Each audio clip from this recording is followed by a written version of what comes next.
A paz do Senhor, irmãos. Estamos aqui para estudarmos juntos mais uma lição da Escola Bíblica Dominical. A lição deste domingo é a lição de número 3, que traz como título A Realidade de Satanás. Ao longo do trimestre estamos estudando o tema A Fragilidade Humana e a Soberania Divina, o sofrimento e a restauração de Jó. Então essa lição tem como objetivo não trazer um estudo sobre a origem de Satanás, mas provar que Satanás é um ser real. Satanás é um ser real, é uma criatura que tem personalidade, tem vontade, tem sentimentos, é um ser, é uma criatura, não é um mito, não é uma crendice, não, ele é real. E como é que nós sabemos disso? Sabemos disso porque ele é apresentado na Bíblia Sagrada, aqui em Jó, como um ser espiritual. Porque quando os anjos de Deus, que aparecem no contexto bíblico como filhos de Deus, vão se apresentar diante de Deus, Satanás está junto com eles. Então, Satanás está numa dimensão espiritual, porque nós sabemos que os anjos são seres espirituais, espíritos ministrador que militam, que trabalham em favor daqueles que vão herdar a salvação, a saber, a igreja de Cristo.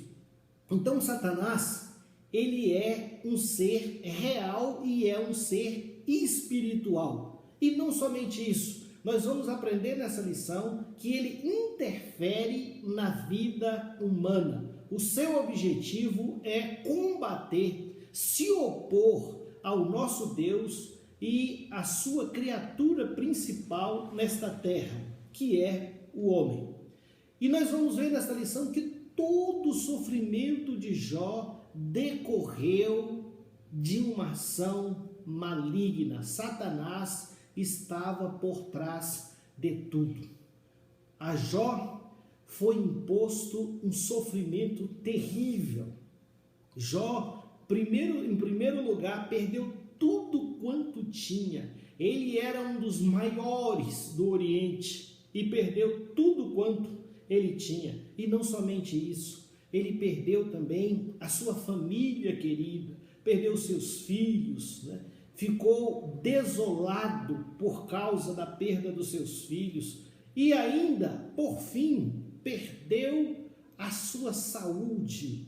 Perdeu também o apoio da sua companheira, da sua esposa. Então, ele ficou sem absolutamente nada. A ele foi imposto um sofrimento terrível. Não há notícia na Bíblia Sagrada de que um homem tenha passado pelo sofrimento pelo qual Jó passou.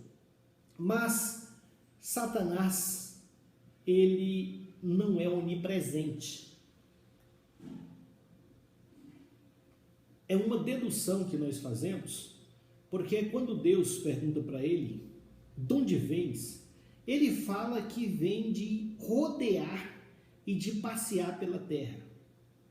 E ele faz isso porque ele precisa andar por todos os locais da terra para observar o comportamento dos homens e, a partir dessa observação, ele fazer deduções, ele fazer inferências, já que ele não é onipresente, tampouco onisciente, ele tem que fazer deduções e inferências.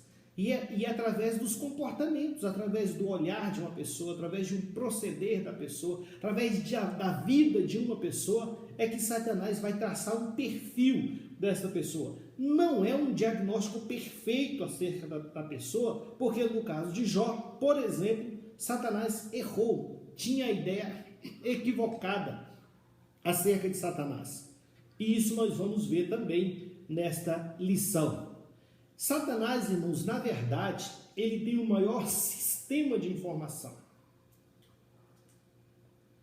Ele anda pela terra em alta velocidade para observar os homens, para ter ciência do que os homens estão fazendo. E isso ele faz para depois ter com que material, com que acusar os homens. E nós vemos que ele conta também com os anjos decaídos, os demônios, para fazer isso.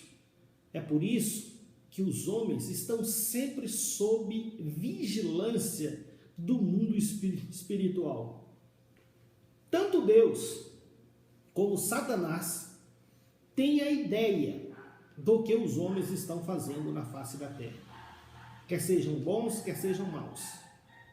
Deus, porque é onisciente, e Satanás, porque ele busca informações acerca de cada pessoa.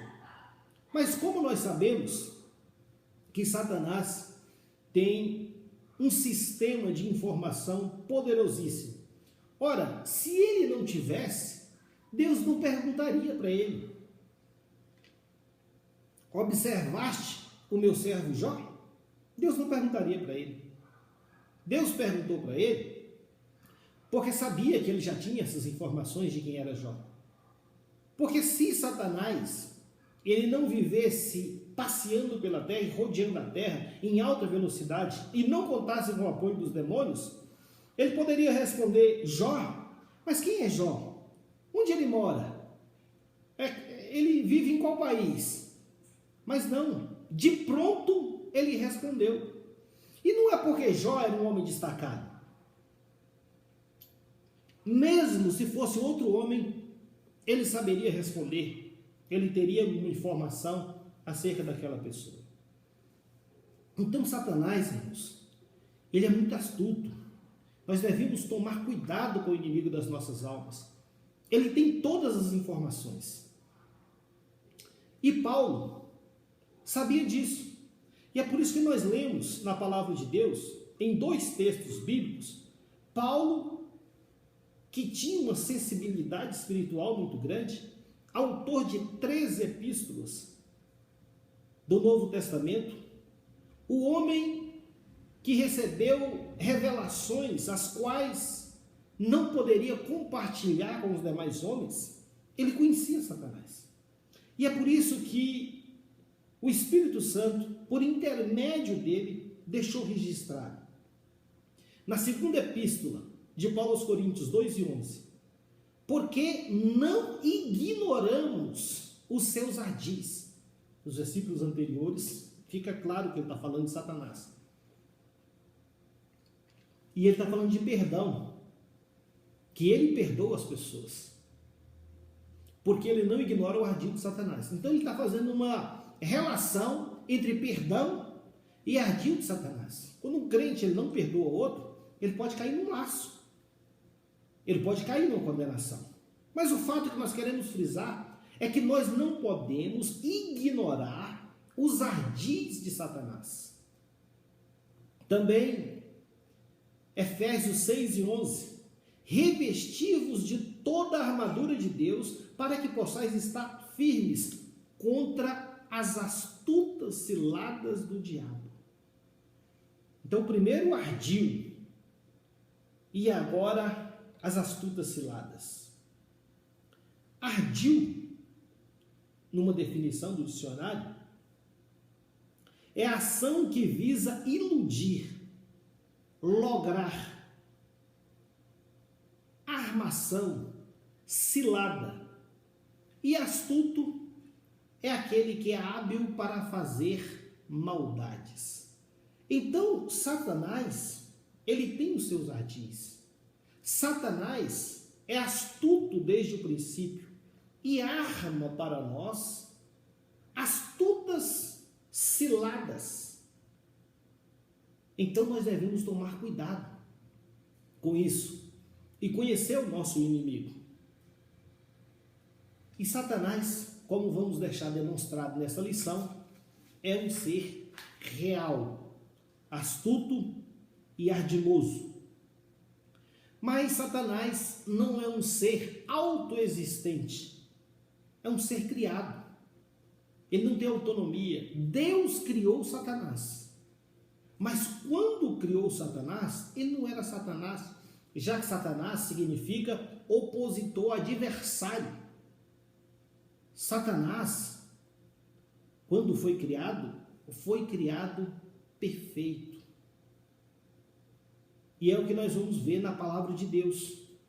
E ele foi perfeito até ele dar lugar à soberba em seu coração. E por isso mesmo ele caiu em condenação.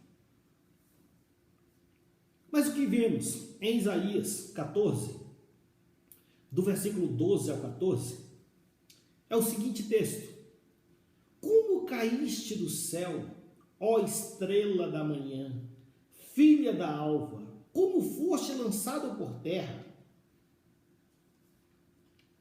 tu que debilitavas as nações, e tu que dizias no teu coração: eu subirei ao céu, e acima das estrelas exaltarei o meu trono, e no monte da congregação me assentarei, da banda dos lados do norte, subirei acima das mais altas nuvens, e serei semelhante ao Altíssimo.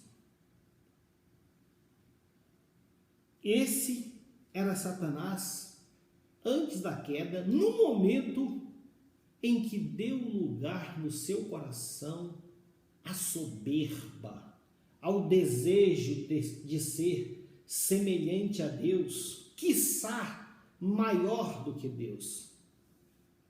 Também Ezequiel 28, versículos 13 a 15.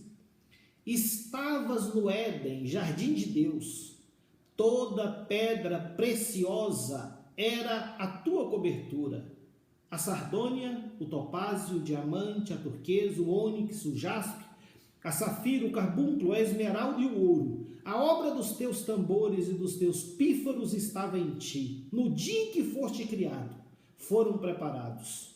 Tu eras querubim ungido para proteger.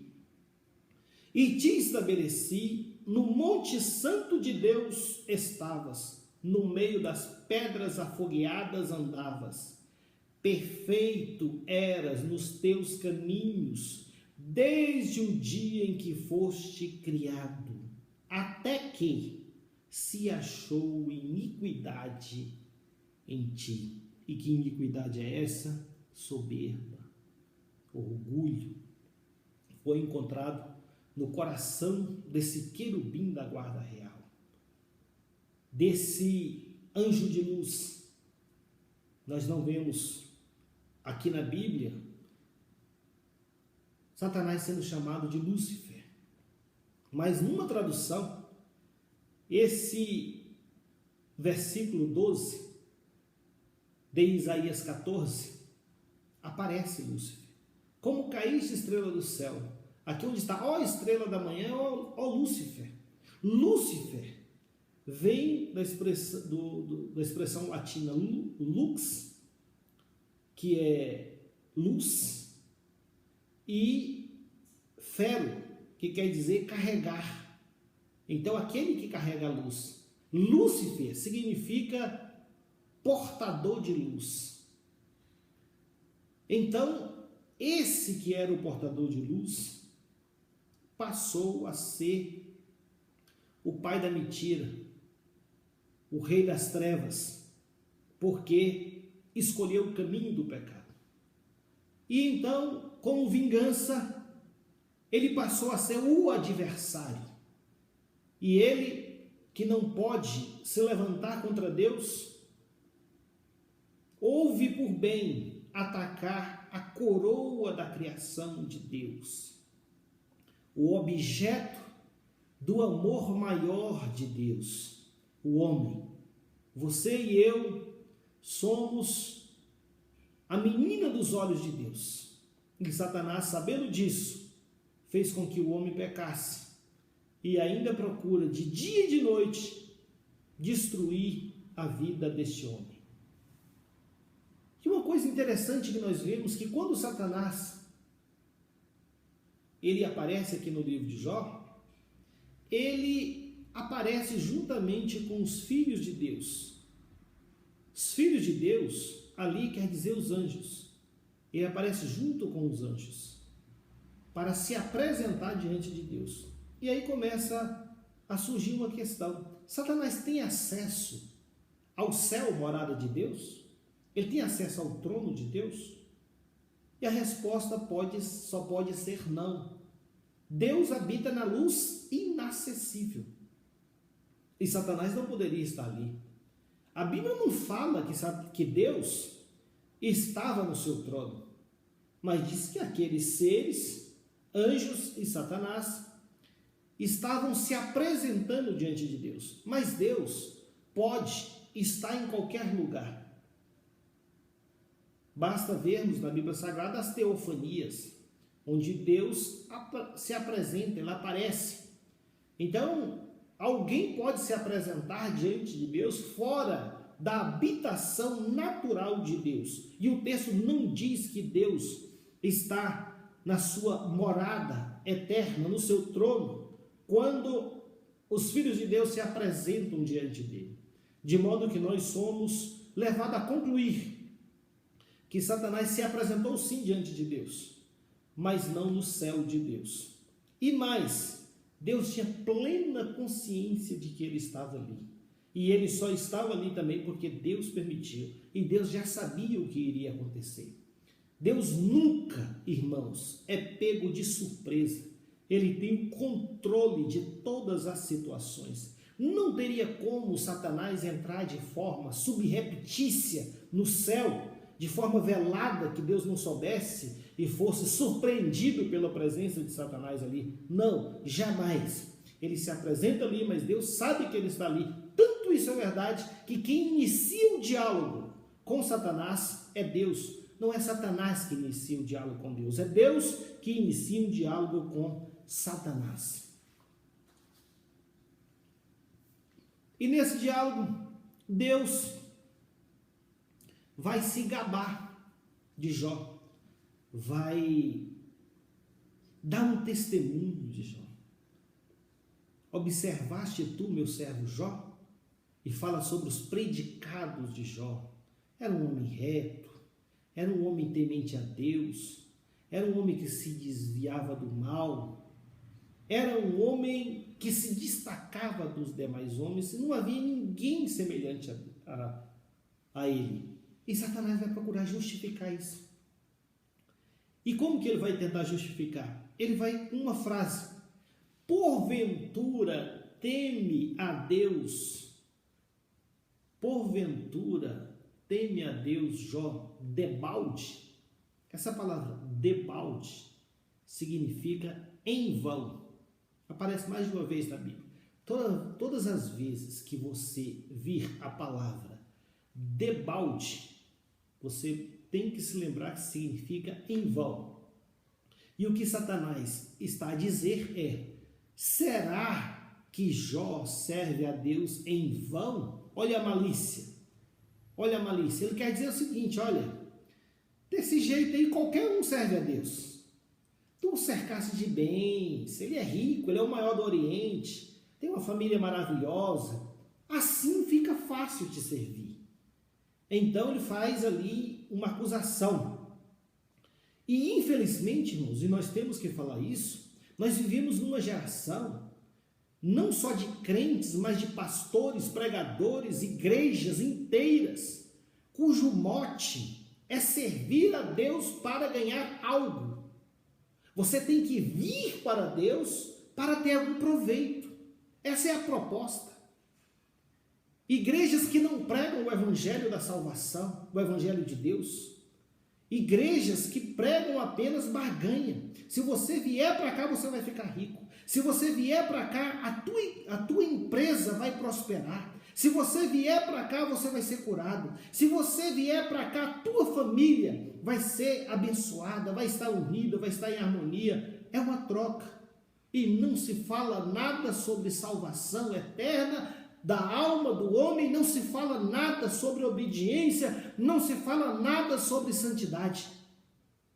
Esse não é o evangelho de Cristo. Esse é o evangelho da barganha com Deus. E é isso que nós vemos.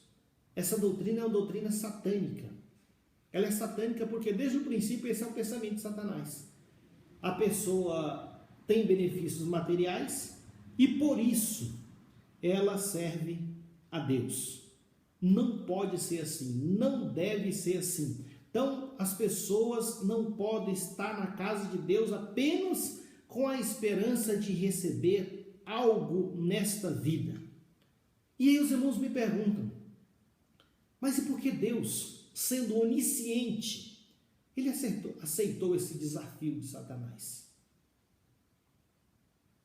Por que ele aceitou esse desafio? Satanás fez um desafio. Falou, olha, mexe nas coisas dele para o Senhor ver o que vai acontecer. Mexe nas coisas dele. Ele vai blasfemar. Ele vai blasfemar. Deus, na onisciência, poderia muito bem falar assim, não, ele não vai fazer isso, eu conheço meu servo, eu conheço o coração dele, jamais ele vai fazer isso. E eu poderia encerrar a conversa, mas Deus faz o quê? Ele vai aceitar o desafio. Para o desespero de Jó, né? Ele vai aceitar o desafio. E por que Deus aceitou o desafio? Pelo menos por dois fundamentos. Em primeiro lugar, Deus realmente queria provar Jó. Irmãos, Deus nos prova muitas vezes. Mesmo sabendo que seremos aprovados ao final. Quando Deus nos prova e nos aprova, isso serve para quem? Para Deus se convencer de alguma coisa? Não. Não, ele já sabe. Ainda que ele fale, agora sei que realmente é o meu servo. É só um modo de dizer, Deus já sabe. Essa aprovação serve para você, serve para mim.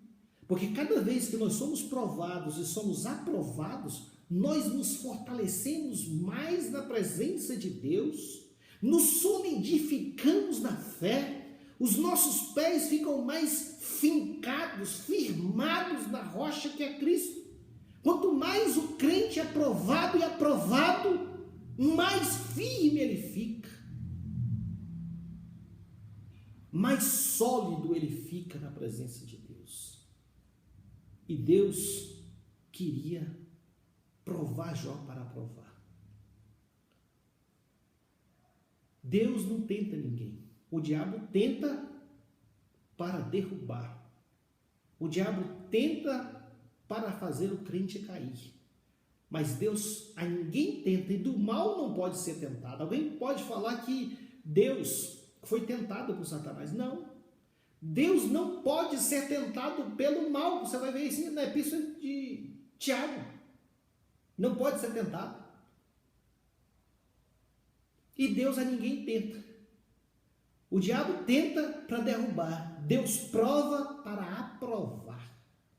E você e eu precisamos da aprovação nas provas, nas tribulações que nos sobrevêm à vida, a fim de que a cada dia estejamos mais fortalecidos na presença do Senhor.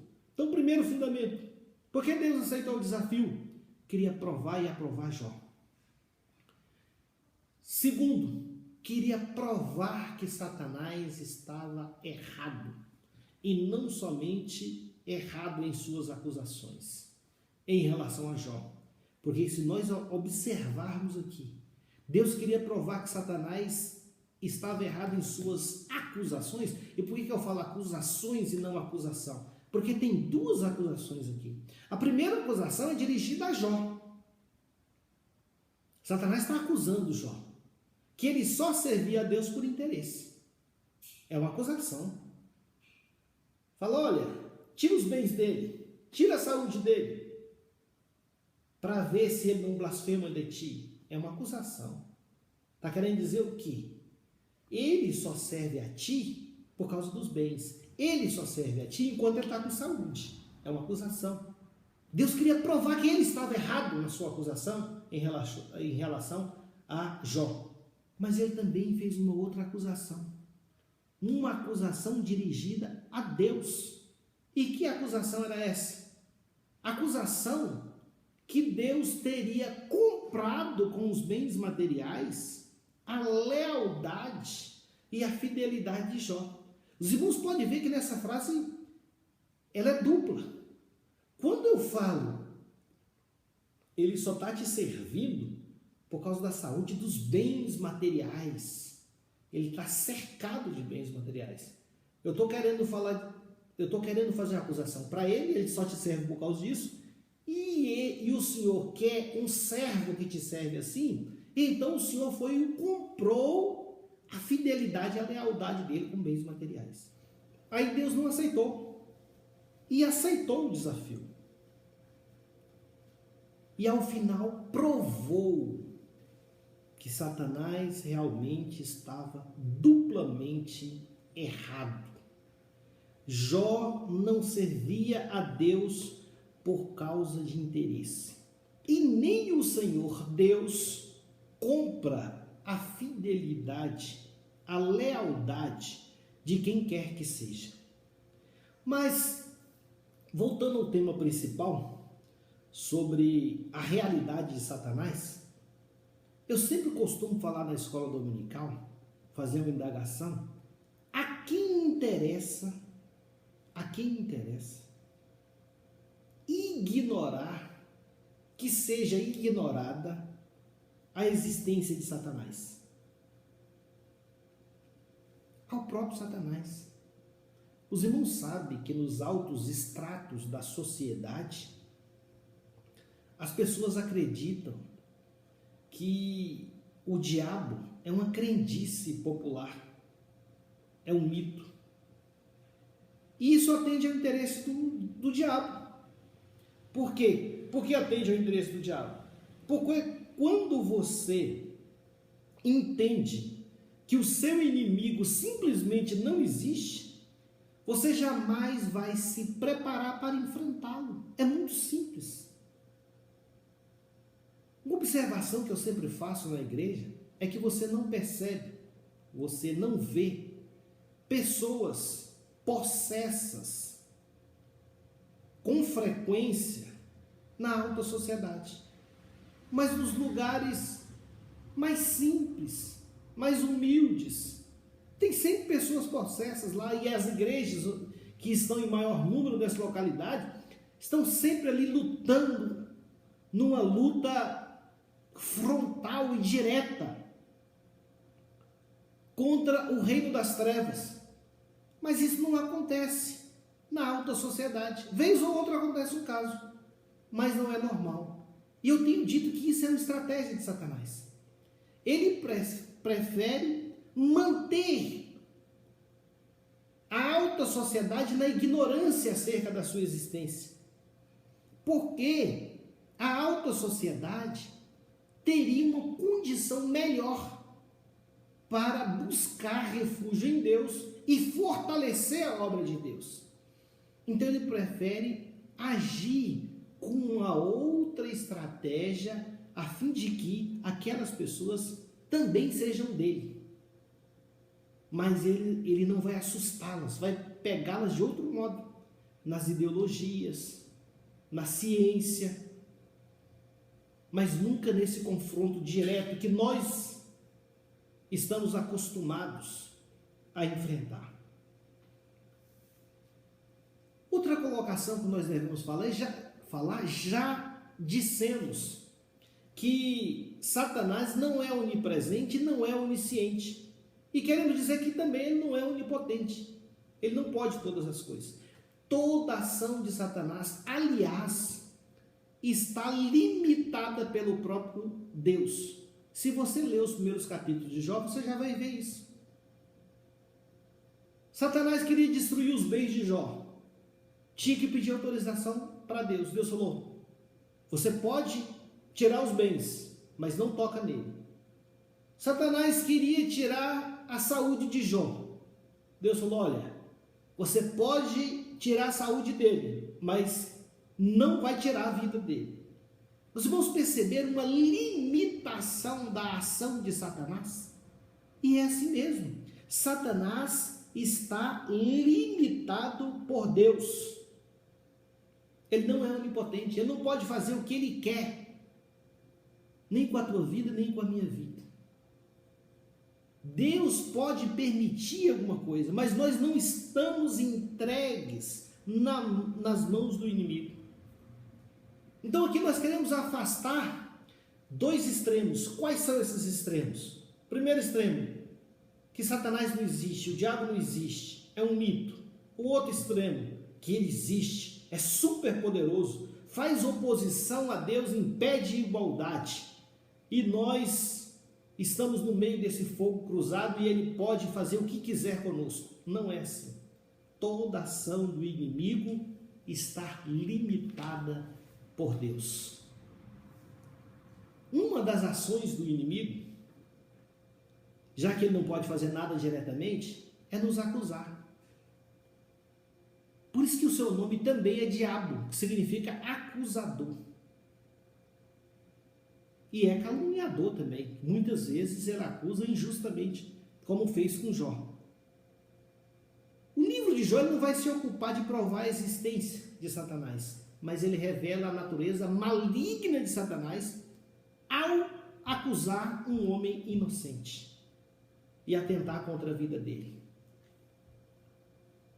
E aqui um alerta para nós: quem gosta de sair acusando um e outro está fazendo o papel de Satanás e se tornando um diabo.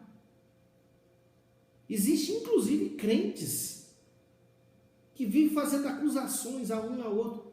Irmãos, independentemente de ser verdade ou de não ser verdade, nós devemos parar de fazer acusações. Ou nós resolvemos os problemas dos nossos irmãos, levando o caso a quem compete resolvê-los com provas, ou nós não falemos nada, nos calemos. Mas não podemos ficar acusando, porque o diabo é o acusador. A Bíblia Sagrada fala em Apocalipse 12:10 que ele acusa os nossos irmãos de dia e de noite, e ali ele está sendo, em Apocalipse, derrubado. Ali ele está caído. Mas o papel dele é acusar de dia e de noite. Então ele anda rodeando e passeando pela terra, observando o comportamento das pessoas e acusando os crentes, os servos de Deus, diante de Deus, de ter feito isso ou aquilo. Então nós não podemos exercer esse papel que Satanás exerce de acusar os outros, principalmente indevidamente. Aliás, nós não podemos adotar nenhum comportamento do diabo. O primeiro comportamento dele foi o de soberba e orgulho. O primeiro comportamento dele foi querer ficar no lugar dos outros. Irmão, não queira tomar o lugar dos outros. Não queira ficar no lugar dos outros. Não queira ser o outro. Não queira ser soberbo, porque senão você vai cair na mesma condenação de Satanás. Então, acusação e soberba não devem ocupar a vida do crente. Por fim, nós queremos colocar aqui que Jó sofreu sem saber o que estava acontecendo. Ele não tinha ciência do que estava acontecendo por trás de tudo. Ele só sabia que estava sofrendo. Logo nos primeiros capítulos, Deus e as referências a Satanás desaparecem e fica apenas um Jó sofredor. Mas em todo o tempo, irmãos, apesar de Deus não estar falando com Jó, Deus estava vendo tudo, acompanhando tudo, atento para cada palavra que saía dos lábios de Jó. Deus estava atento. Deus estava sabendo de tudo. E é o que acontece na tua vida e na minha vida. Às vezes nós estamos passando uma tribulação, um problema tão grande, e nós pensamos, estamos só, fomos abandonados. Mas Deus está vendo tudo, está acompanhando tudo. E assim como aconteceu com Jó, acontecerá conosco. A graça de Deus virá sobre nós. O escape, o livramento nos alcançará. Assim como foi com Jó, será conosco. Portanto, irmãos, permaneçamos firmes para a glória do nome do Senhor. Permaneçamos firmes, esperançosos de que Deus nos dará a vitória completa. Que o Espírito Santo de Deus possa falar a teu coração através dessa lição. Eu agradeço essa oportunidade mais uma vez e a atenção dos irmãos, em nome de Jesus. Amém.